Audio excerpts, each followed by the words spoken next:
Exodus chapter 24, verse number 12. If you haven't found it yet, you're probably not going to. Well, let's read.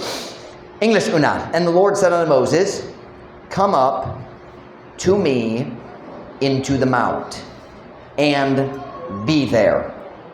Si Brother Hiles, I think back in the 90s, nagwali siya sa tibok mensay, kabayan niya ng dua ka pulong. Be there. Come up to me into the mount and be there, and I will give thee tables of stone and a law and commandments which I have written, that thou mayest teach them.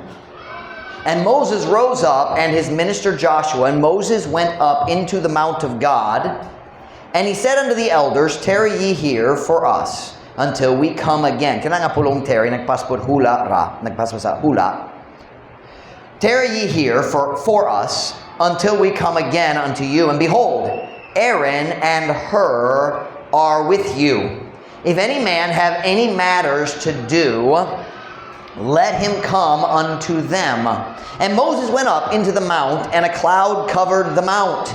And the glory of the Lord abode upon Mount Sinai, and the cloud covered it 6 days. And the 7th day he called unto Moses out of the midst of the cloud. And the sight of the glory of the Lord was like devouring fire on the top of the mount in the eyes of the children of Israel. And Moses went into the midst of the cloud and gat him up into the mount. And Moses was in the mount 40 days and 40 nights. Isaiah. Ug ang Ginoo mingon ngadto ni Moses, tungas ngari kanako ngadto sa bukid, ug adto didto. Ug ako mohatag kanimo sa mga papan nga bato, ug usa ka balaod ug kasugoan nga akong gisula aron nga ikaw makatudlo kanila. Ug si Moses mibangon ug ang iyang alagad nga si Joshua ug si Moses mitungas ngadto sa bukid sa Dios. Ug siya miingon ngadto sa mga katigulangan, pabiling kamo dinhi alang kanamo. What? Tarry, pabiling? Right? Tarry is not pabiling. Is it? Oh yeah, it is. Sakto na. Tarry is pabiling. Dali pahula. Okay. Sakto na. Sakto good. Tarry. But we do use tarry for wait. Make no tarrying. Pero dali sakto. Pabiling. Stay here. Pabiling kamo dinhi. Yeah, it is. It could be because alang. Okay. Sorry. Enough for saying. Here we go. Pabiling kamo dinhi alang kanamo. Hangtod nga kami mobalik pag-usab nga kaninyo og tanawa si Aaron og Hur uban kaninyo. Kung si bisan kinsang tao dunay bisan unsang mga butang nga buhaton, ituwa kaniya nga moato ngadto kanila. Og si Moses mitungas ngadto sa bukid ug usa ka panganod ang mitabon sa bukid. Ug ang himaya sa Ginoo mipundo ibabaw sa bukid Sinai ug ang panganod mitabon niini sa unom ka adlaw. Ug sa ikapito ka adlaw siya mitawag ngadto ni Moses gikan sa taliwala sa panganod. Ug ang talan-awon sa himaya sa Ginoo sama sa nagaut-ut nga kalayo sa tuktok sa bukid diha sa mga mata sa mga anak sa Israel. Kinsa nakasabot sa plong tuktok? Not like this. Kinsa tuktok sa bukid? Meaning pinakatumoy. I lost my place. There we go. Tuktok sa bukid diha sa mga mata sa mga anak sa Israel. Verse 18. Ug si Moses miato ngadto sa taliwala sa panganod. Ug siya mitungas ngadto sa bukid. Ug si Moses dito sa bukid kapatan ka adlaw 40 days o kapatan ka gabi. Tell my message comes from verse number 16. And the 7th day he called. And the 7th day he called. Magapo na tayo kung magalingkod para sa mensahe karong buntag. Father, would you please work in our hearts this morning? Thank you, Father, for your blessings already on the Sunday school hour. Thank you for our people. Thank you for their faithfulness. Thank you for growth in our attendance and in our spiritual condition. And I pray, God, that you'd fill me with your Spirit as I preach your word this morning, a simple message. Help me, God, to help your people. Please, Father, strengthen and Strengthen our faith. Help us, Lord, to trust you more. And Lord, please, help us, Father. We need you today. Pray in Jesus' name. Amen. Pwede ka mo maglingkod. I'm going to get a sip of water.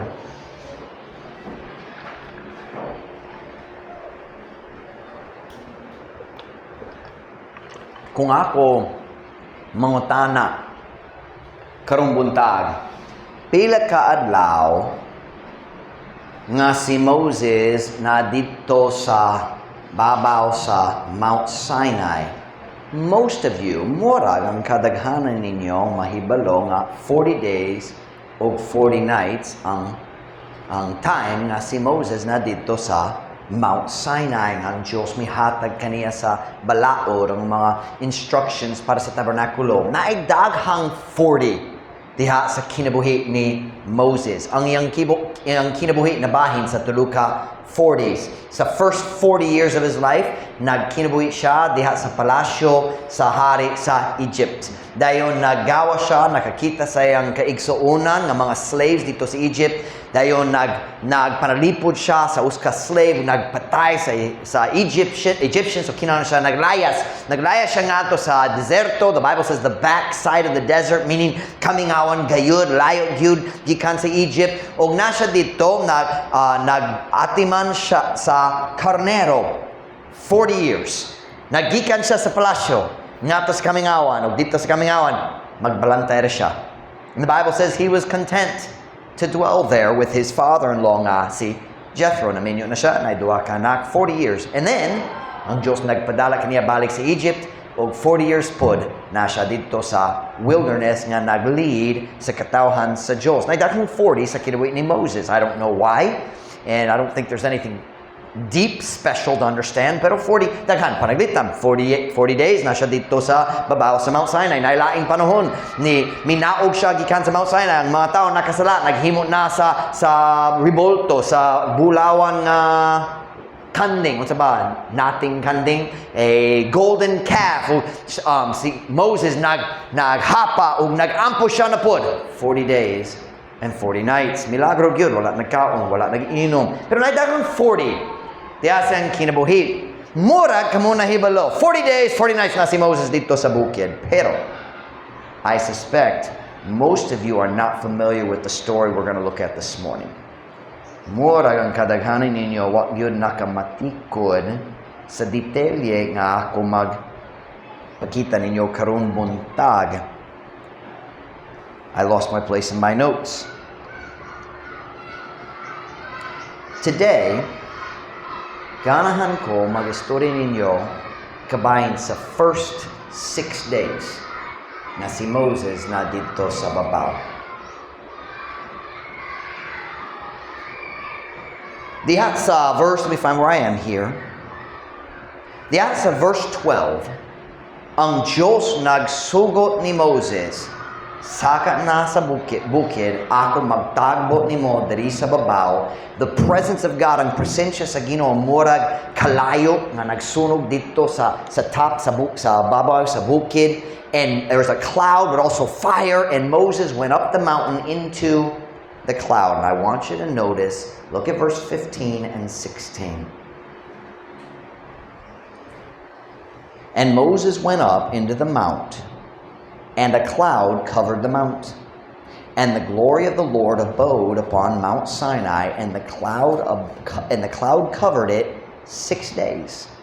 And the 7th day he called unto Moses out of the midst of the cloud. Ug si Moses mitungas nga sa bukid, ug uska panganod ang mitabon sa bukid. Ug ang himaya sa Ginoo mipundo ibabaw sa bukid Sinai, ug ang panganod mitabon niini sa unom ka adlaw. Ug sa ikapito kaadlaw siya mitawag ngadto ni Moses gikan sa taliwala sa panganod. Diya sa verse 12 ang Diyos nagsugot ni Moses, saka na! In verse 15, si Moses nagtuma, nagsaka siya. Verse 13 and 14, nagpasbo siya sa katawhan, kabahin sa ni Aaron ug Hur, sila maglid ninyo samtang nakot sa babaw. Dahil verse 15, nagsaka na siya aron magtagbo sa Diyos. Niabot siya sa babaw. And for 6 days, 6 days, God said nothing. Unom kaadlaw, ang Diyos naghilom. Walay tingog, walay pasabot, si Moses naghula ra. The presence of God could be seen. God was there.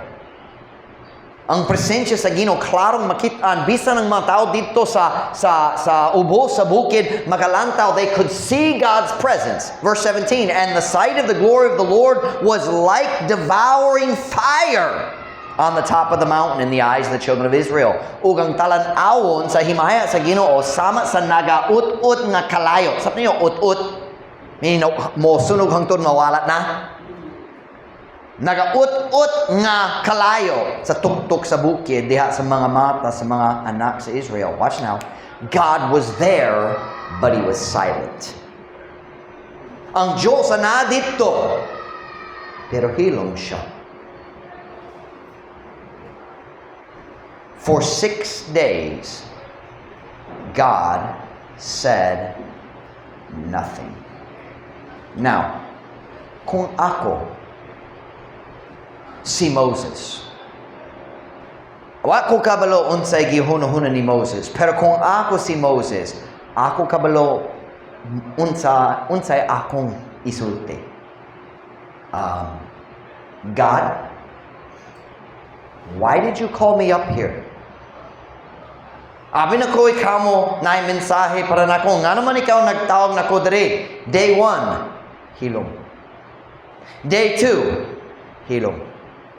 Day 3, we're not talking minutes. We're not talking hours. Days. Kita sulay magampo. O kung dali ta makakonektor sa Ginoo sa 3 minutes, magundang ta, mubalik sa cellphone. Mga adlaw, wala tingog sa Ginoo, wa siya nagtingog. Para Moses, I say, God, nga naman ikaw nagtawag na ko diri kung wa kay plano mag-istorya na ko. God, I mean, I don't want to be disrespectful. Di ko ganang, I don't want to say that. I don't want to be disrespectful, pero Ginoo, na ko mga buhaton, na ko mga butang kinang buhaton. I got things to do. Wouldn't that be what we would say? I mean, Lord, I left all the people down there. There's things to do. God, kung dali ka mag-istorya na ko, nga naman ikaw nagtawag na ko. Nga naman ikaw nagsuwan na ko mo sa aka. For 6 days, God was silent. Moses was where God wanted him to be, but God didn't speak. I'd like to say, number 1 this morning, God's silence does not always mean that you are out of His will. Kung maghilom ang Diyos, kana dili kanunay, magpasabot, usahay, pero dili kanunay, magpasabot, nga ikaw nagbiya na sa kabubuton sa Diyos. Now, it is true, usahay, ang Diyos maghilom na tungod kita nakigbatok sa iyang kabubuton. Siya nag-istorya o kita wala na mina. Ang balang espiritu nagtunok na to, kita nag-ana. Sometimes ang balang espiritu maghilom na tungod kita dugay na nagbaliwala kaniya. That's why the Bible says in 1 Thessalonians 5:19, 4 words, quench not the Spirit. Ayaw palo nga ang Espiritu. Capital E, capital S. Kana ang balaang Espiritu sa Diyos. Kana nga pulong quench. Gi-translate nga palong. Sakto na, pero tugot ko magpasabot. Diha sa Biblia, ang balaang Espiritu, usahay gikampara sa kalayo.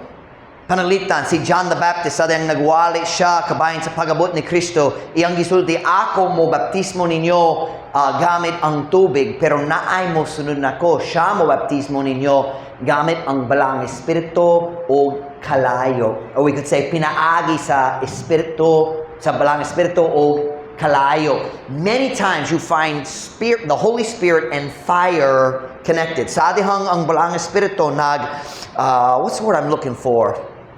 Nagpatong. I'm looking at the case. I know it's on the case back there. Can I use that for the Holy Spirit? Sa adihang balang espiritu nagpatong sa apostles diya sa Acts chapter 2. The Bible says na ay imagery murag mga dila sa kalayo nagpatong kanila diha sa upper room sa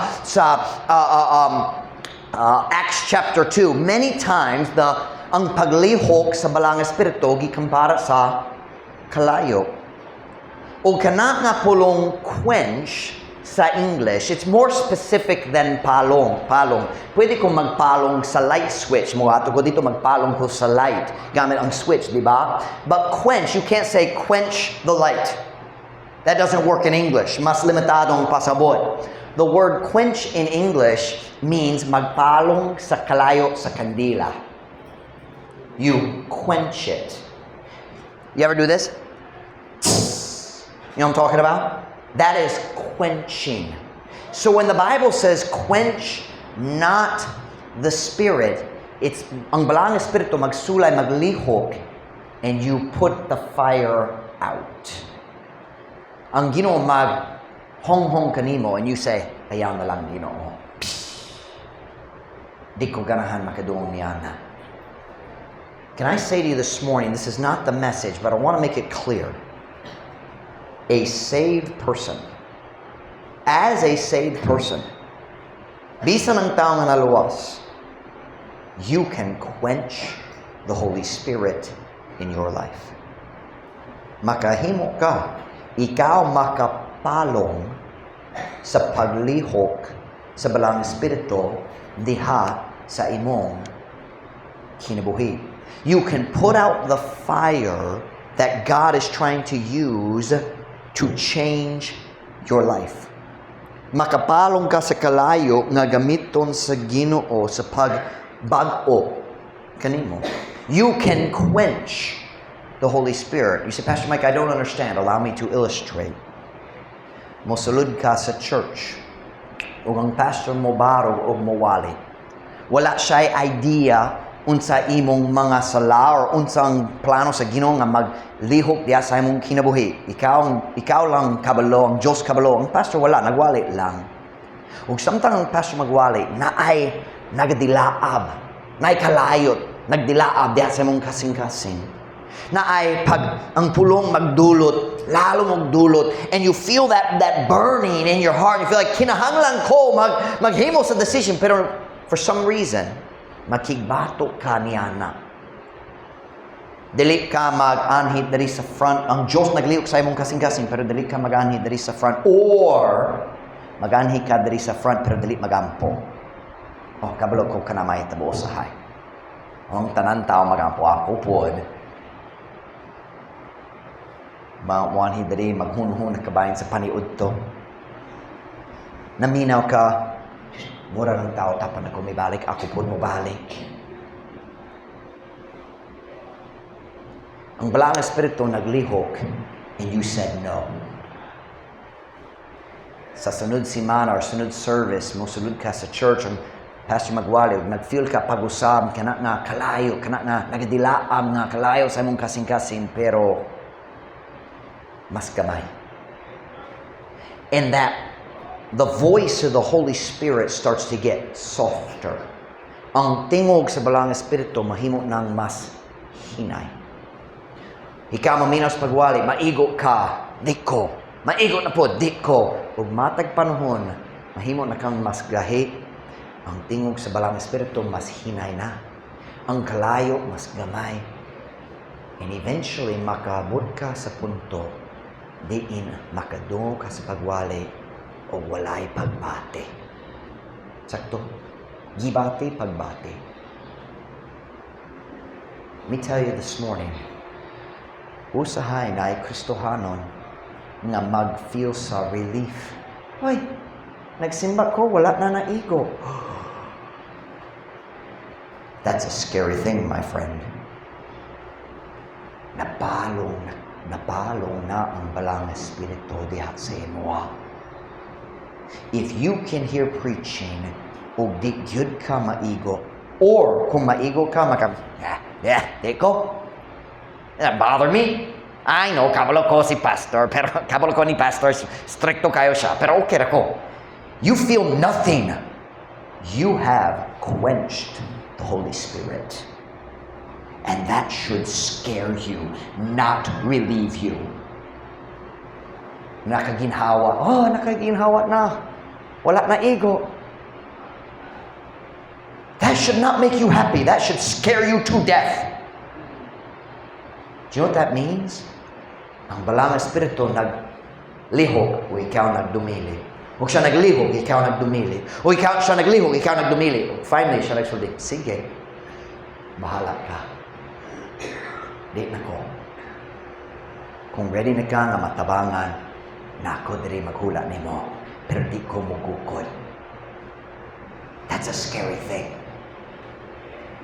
If preaching doesn't affect your heart ever, not every message hits, dali ang matag mensahe mo igo sa tanan, syempre, kahit dakong tao sa church.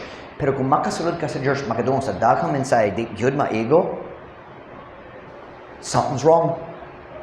And it's not God. And it's not the Bible. I'm saying, mahimo manggod nga ang Kristohano mo palong sa balang espiritu. Mahimo man nga ang Ginoo maghilom tungod ikaw dugay na nagbaliwala niya. Ayaw. But that's not what we see in the story this morning. Niinit nga story, si Moses wala nag-backslide. Si Moses anaa sa lugar gayud nga gituyo sa Ginoo. He was in the right place. Look at verse 12. Go to Exodus 24, verse 12. Let's look at it. Exodus 24, verse 12.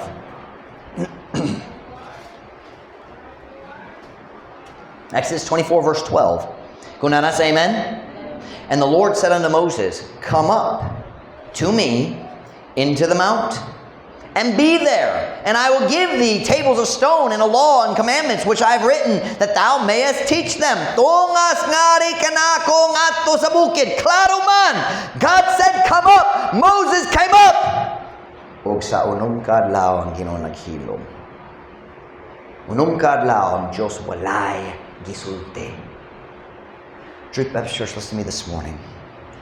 There will be times in your life, English una, there will be times in your life when you are exactly where God wants you to be, doing exactly what God wants you to do, but God will be silent. Na ay mga panahon nga nagayud ka sa saktong lugar, nagahimo sa saktong butang, pero ang Diyos maghilom.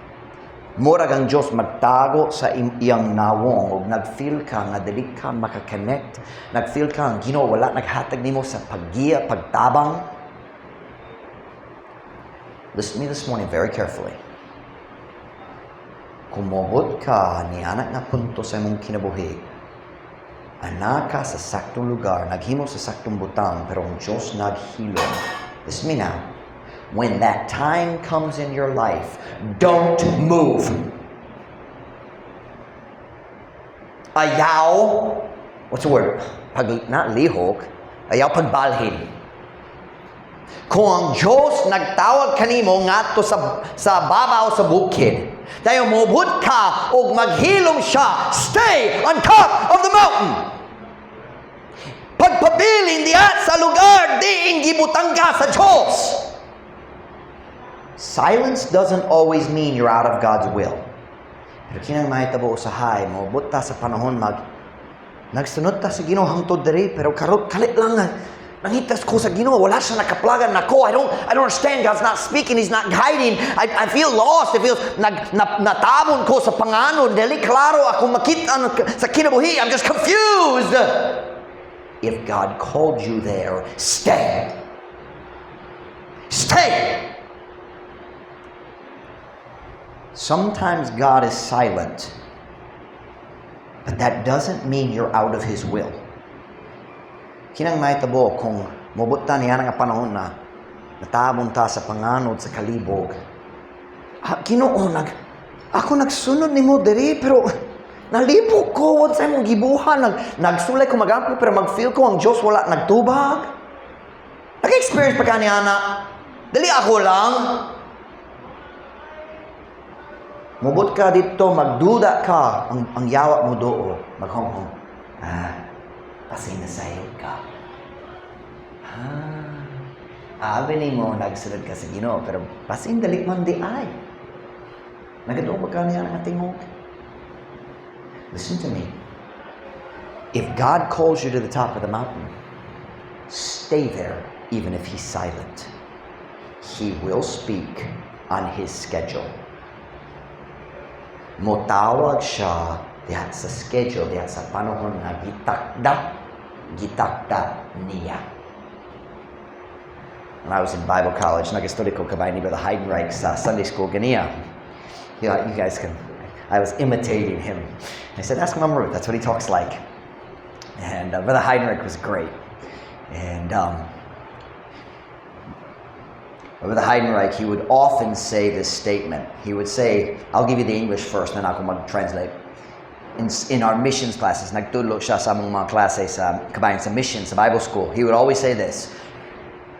Let's see if I can do it, Brother Heidenreich. Never undo in doubt. How's that? Not bad. Never undo in doubt what you decided in faith. Never undo in doubt what you decided in faith. You say, Pastor Mike, what does that mean? Let me give it to you in Visayan. Ayaw gayud pagbawi sa decision nga imong gihimo diha sa pagtuo. Tungod lang ikaw ana-ana sa panahon sa pagduda. Do y'all get that? Nagsunod ka sa Ginoo pinagi sa pagtuo, niabot ka nining nga punto, natabon ka sa pangano, dali klaro ang imong situation ng Dios. Kabalo ka na asya kay pero wala na nadungo sa nadunggan na yang tingog, dali ka makakita sa iyong paglihok. Never undo and doubt what you decided in faith. Kung naghimo ka sa decision pinagi sa pagduo, ayaw pagtangtang, ayaw pagbawi niya na tungod nagduda na ka. Stay on the top of the mountain. Paghula sa timing sa Ginoo, He will speak again. Listen to me. Sometimes God is silent to His best people. You say, I don't understand that, Pastor Mike. But we see it in the Bible. Nakakita ba ka sa kinabuhi ni David? The man after God's own heart, ang tao nga may kasing-kasing nga nagsubay sa kasing-kasing sa Diyos, bisan siya nagatubang sa daghang panahon. Ngayon, gisulti Ginoo, murag, nawala ka, murag, wala ka na minaw. I can't see you, I can't hear you, asa ka? Go with me to Psalm 28 verse 1. I'll show it to you.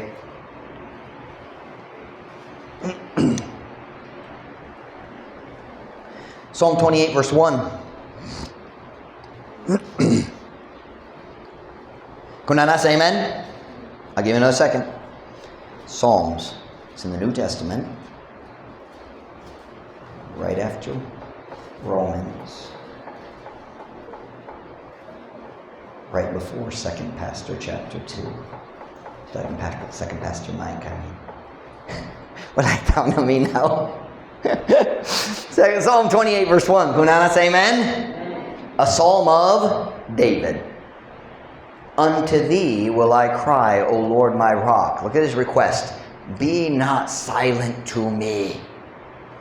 Lest, if thou be silent to me, I become like them that go down into the pit.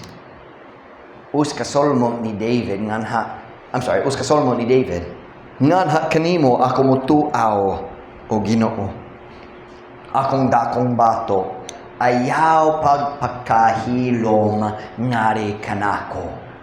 Basin kung ikaw magpakahilom kanako, ako mahimong sama kanila nga nanao ngadto sa bungaw. What he's saying is, God, if you don't talk to me, I think I'm gonna die.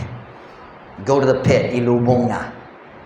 Ginoo, kung dali ko makadungog sa imong tingog, kung dali ka mag-iya nako, kung dali ka mutabang nako, murag mamatay gyud ko. And that's David. Kana man si David. Listen to me now. Ayaw pang minaw sa yawa kung siya magsulti nimo. Naghilom na ang Ginoo. Abi nimo nga nagsunod ka sa Ginoo. Murag dili man di ay. Kaya paminaw sa Yawa, ang tanang Kristohano magatubang niyana. The best Christians have times when God is silent. They say, but Pastor Mike, why does God do that? That's a hard question.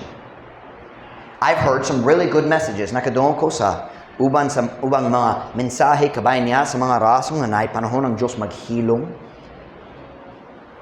And I've read some books, some chapters in books about that, some articles. Nagbasa ko sa mayo nga pagpasabot. But here's the simple truth. I'm not going to try to explain the reasons why, because the truth is they don't matter. Here's the truth. God's schedule is different than ours. Sa dihang Diyos nagtawag ni Moses ngadto sa babaw sa Bukid Sinai. Nagplano ba siya mohatag sa balaod ug sa mga sugo nato ni Moses? Nagplano ba siya? Sa dihang si Moses niabot, nag-change ba siya sa hunahuna? No. Nasa'y plano sa day 7 ako magastorya na. Pero wala siya nagingon ni Moses kabay niya na. Masayon gayon ang paghula sa Ginoo kung siya musulti. Okay, but Pastor Mike, in 5 more years, mobot ang panahon na ako mag-bless sa inyong church, mag-grow na, daghang tao. Masayon yun kung siya maging anak. But he doesn't. He says, hula lang. Kung sa kadugay, Ginoo, hula lang. Kinuhula ko nakasabot, hula lang. Pagsalig na ko na ako'y schedule, na gitakta ko daan, I'm going to speak, I'm gonna help you, I'm gonna lead, wait. We could talk about reasons that God sometimes hides His face. But I'll be honest, reasons don't comfort my heart. Oh, nakasabot na ko, so wala na sakit yapo. This morning I just want to say very blunt, God's schedule is different than yours. And He's God, not you. Ang schedule sa Ginoo lahi sa imuha. Siya man ang Diyos, dili ka. Diba? Ay, gipangita. Oh, ay ma'am, may buntag. And I know this guy. May buntag. I know, kaila ko nila. Nalimot ko sa ngalan, ikaw ang ikso ni Rochelle, ikaw si Michelle. Diba? O imong bana si Vincent, papa ni Mark Vincent. Siyempre, welcome kayo. Nakikita ko mo nagsalod. Mayo. Amin kung kinika na magkuha sa ilang bata, gikan sa junior church. Mayo. Pag-istorya ta, kabayan sa mga panahon nga ang Diyos maghilom sa atong kinabuhi. Nagsulay ta, magsunod kaniya, maubot sa panahon na mura kang Diyos, dali na mag-lead, dali na mag-giya, dali na mag-istorya, maghilom siya. Paminaw, that doesn't mean you're out of God's will. Sometimes it does. Pero kung kinasing-kasing ka, nagsunod sa Ginoo, dahil mubot ka, dali, Ginoo, asa ka! Watch now. God didn't change His mind when Moses got to the top of the mountain.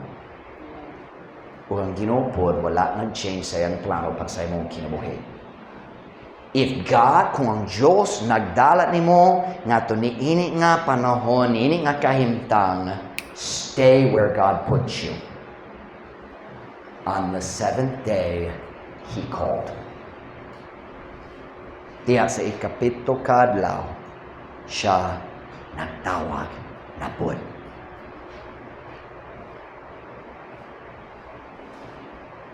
Nga naman si Moses naghula 6 days, walay pagpasabot sa Ginoo, walay pulong, just hula. Ako kabalo sa rason. But I know God's schedule is different than mine. Let's go back to David. Psalm chapter 13, verse 1.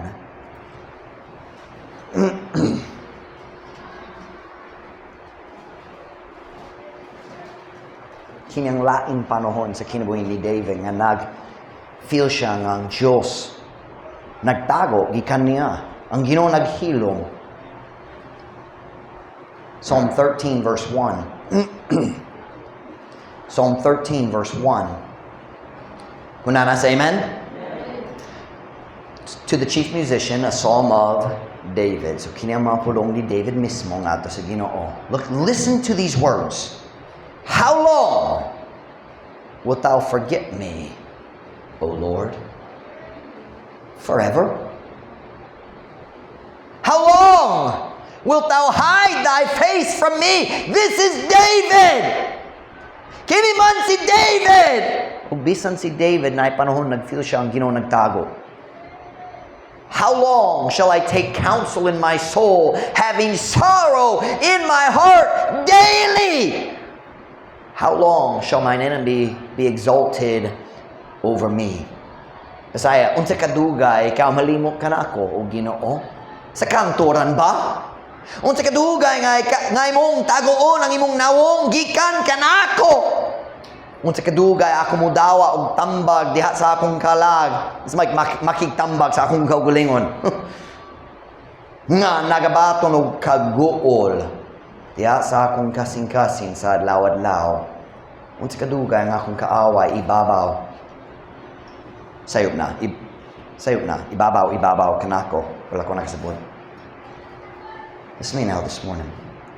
Bisan si David, ang tao nga may kasing-kasing nga murag, kasi samin is mirror, samin, ang kasing-kasing, kasi ang kasing-kasing ni David murag samin sa kasing-kasing sa Diyos. Can I say that? David's heart mirrored God's heart. Dili siya perfecto, but God had said his heart is like mine. He loves what I love. Pero bisan si David, nagatubang sa mga panahon, di ng Diyos naghilom.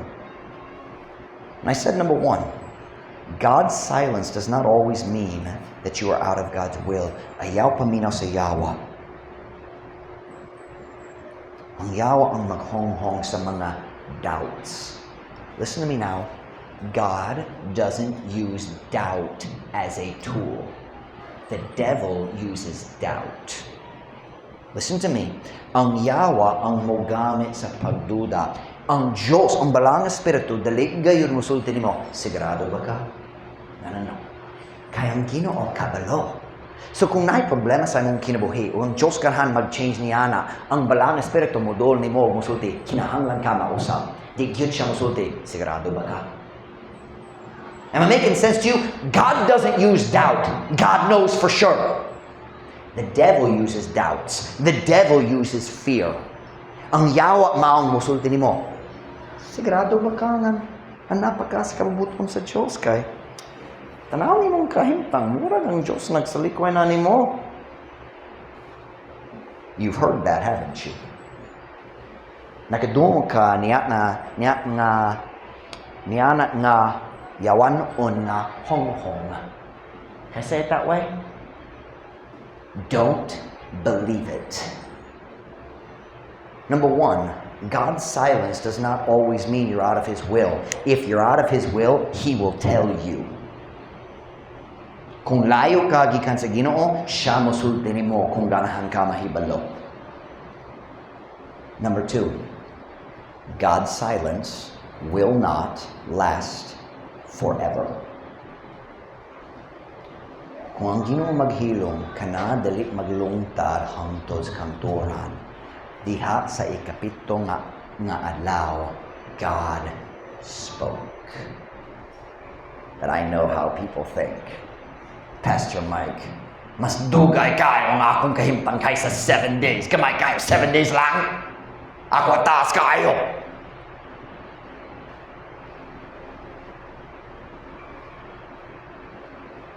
That's because God's schedule for your life is different than God's schedule for Moses' life.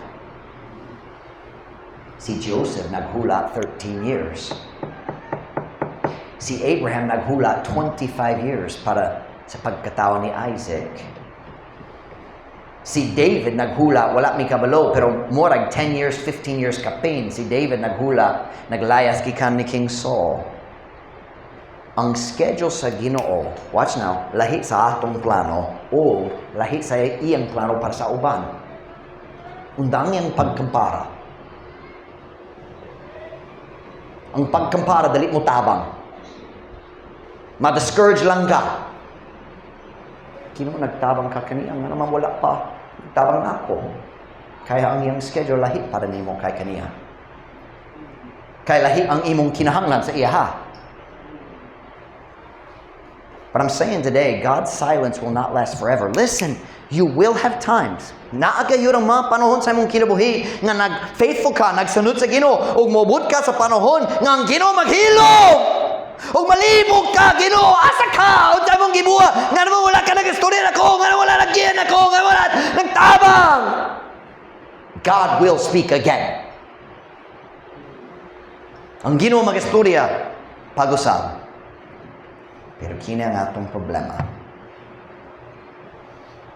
We want God to submit to our schedule. Ganahan ta nga ang Diyos magpasakop sa atong schedule. And that's not the way God works. Kana dali man ang nilihukan sa atong Ginoo. We think we know. Kita maghunuhuna nga kabalo ta unsay kinahanglan buhaton sa Ginoo ug kanusak siya kinahanglan magbuhat niana.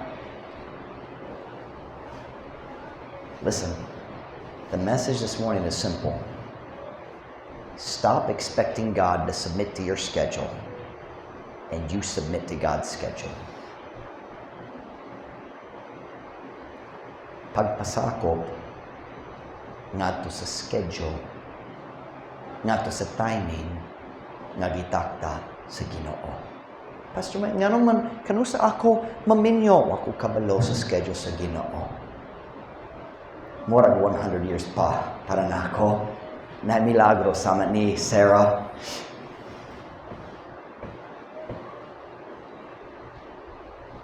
Pastor Mike, kanusa kini nga panahon sa kalisod mo tapos na wa ko kabalo. Wa ko kabalo. Pagpasakop sa schedule sa Ginoo. Stop trying to make God submit to your schedule. That's a hard thing. I don't like God's schedule for Gary Junker. I really don't. But God's not going to change His schedule to match mine. O ang Ginoo dili mag-change sa iya ha para aron magpasakop sa imong schedule. Truth Baptist Church, when God is silent, stay on the mountain. Surrender to His schedule. He will speak again. Pagpabilin dito sa bukid, di ingibutang ka sa Ginoo. Siya mag-istorya pag-usap. Ayaw pagpagnaog balik sa mga katawhan, sa katawhan sa ubos. Stay where God put you. Trust God's timing. Tuhon na mga ulo, piyoman.